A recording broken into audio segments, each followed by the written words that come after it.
Assalamualaikum warahmatullahi wabarakatuh. Kono kerti yurti kata Pak Butuni berkata yurti eca. Allahu Akbar. Ma berarti kap sisa siapa tu kepala ambutan. Assalamualaikum warahmatullahi wabarakatuh. Kata baca roti kata tiga baca roti di makanya jeru makala kaya tu pejamnya tu jadi ngurung pakai ngurung tu cing ngurung kau tu kau eca. Wan sana unggal le.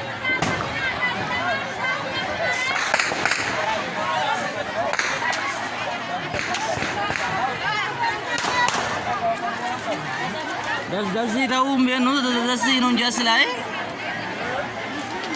Aku kan nanti raja cakap orang.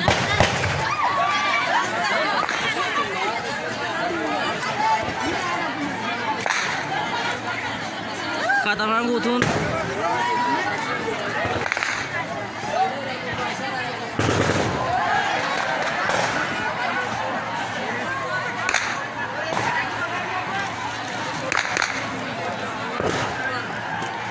Subhanallah.